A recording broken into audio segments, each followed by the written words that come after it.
सदगुरु की साजी नवाजी, गुरु प्यारी सत्संगत जी, बड़े ही प्रेम और सत्कार से बोलिए धन्यंकार जी।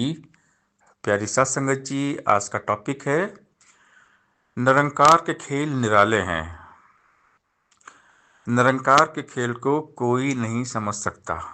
हर इंसान के जीवन में हर पल घटनाएं घटती रहती हैं और पल पल बदलाव है। इंसान आज़ाद नहीं है। इंसान अपनी इच्छा से कुछ भी नहीं कर सकता। जो कुछ भी हो रहा है सब प्रभु की इच्छा से होता है।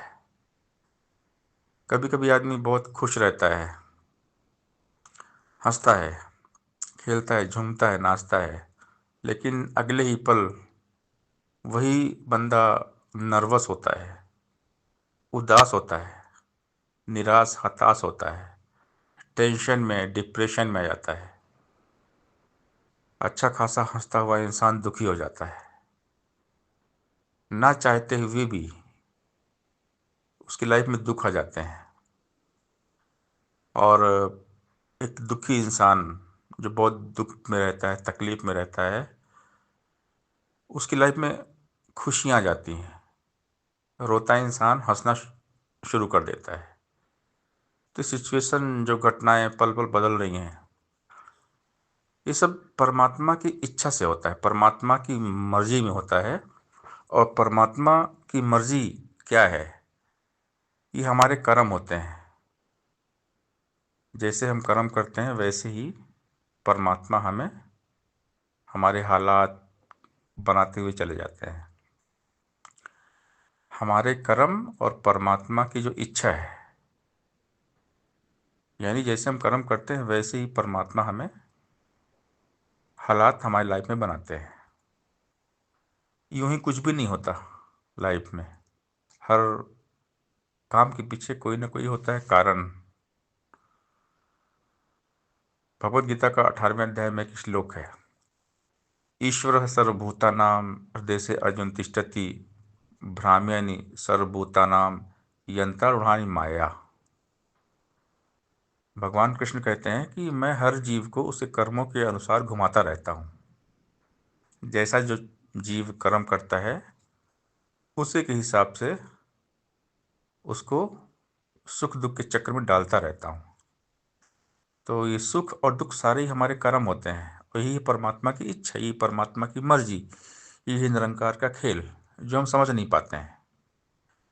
अगर सुख के बाद दुख, दुख के बाद सुख आ रहे हैं, तो ये हमारे ही कर्मों के फल होते हैं, जो हमारे दिमाग के बाहर होते हैं। हमने सोचा कि दुख क्यों आ गया, फिर हमने सोचा सुख कैसे आ गया। तो सुख में तो इंसान ज़्यादा नहीं सोचता है, लेकिन दुख में सोचता है। तकलीफ में इंसान ज़्यादा सोचता है कि ये दुख कैसे आ गया लाइफ में, क्यों हो गया। अभी तो मैं हंस रहा था, नाच रहा था, झूम रहा था, अचानक दुख कैसे आ गया, जिसकी हमने कल्पना भी नहीं की, हमने सोचा भी नहीं। अच्छा खासा टाइम चल रहा था, हम हंस रहे थे, अचानक ये गम कैसे आ गया, ये दुख कैसे आ गया। तो आदमी इसी में उलझा रहता है, परेशान रहता है, कंफ्यूज रहता है, क्योंकि परमात्मा के खेल को समझना इंसान के वश में नहीं है। निरंकार के खेल को कोई नहीं समझ सकता। हमारी ही करनी का फल है नेकी और रुसवाइयाँ, हमारे ही संग चलेंगी हमारी परछाइयाँ। हम चलते हैं तो हमारी परछाई साथ में चलती है, वैसे हमारे कर्म चलते हैं। इसीलिए कहा जाता है कि अच्छा कर्म करें, नेक कर्म करें, शुभ कर्म करें। जितना अच्छा कर्म करेंगे उतना ही जीवन अच्छा होता चला जाएगा। सुख देंगे तो सुख मिलेगा, दुख देंगे तो दुख मिलेगा। तो जीवन हमारे कर्मों की कहानी है, और हमारे कर्मों के हिसाब से परमात्मा हमें सुख दुख देते रहते हैं। सुख दुख मेहमान भी है, सुख के बाद दुख, दुख के बाद सुख आते रहते हैं, क्योंकि हम कभी अच्छे कर्म करते हैं, कभी बुरे कर्म करते हैं।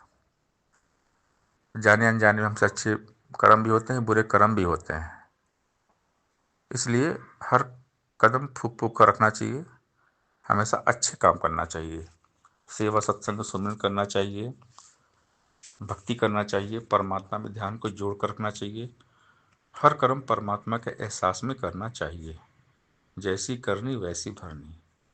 कर्मों के फल से कोई नहीं बच सकता। तो ये विधि का विधान है, प्रभु का खेल है, मन बुद्धि के बाहर है, हम समझ नहीं सकते, जान नहीं सकते। जो बच्चा बनकर रहता है वो बचा रहता है, जो खुद को कुछ भी नहीं समझता वही प्रभु कृपा के पात्र होते हैं, और जिसने भी कुछ बनने की कोशिश की वो मिट जाता है। निरंकार को अहंकार बिल्कुल पसंद नहीं है। इसलिए प्रभु के हवाले हो जाएं, प्रभु की इच्छा में जीना शुरू करें, क्योंकि हमारे बस में कुछ नहीं है, हम कुछ कर भी नहीं सकते हैं। बस कोशिश करें, किसी का बुरा ना हो, किसी को दुख तकलीफ ना दें, नेकी के मार्ग पर चले, परमात्मा पर उपकार करें, सेवा सत्संग सुमरन करें, अच्छे काम करते हुए चले जाएं। सत्संगत जी प्यार से बोलिए धन्यवाद जी।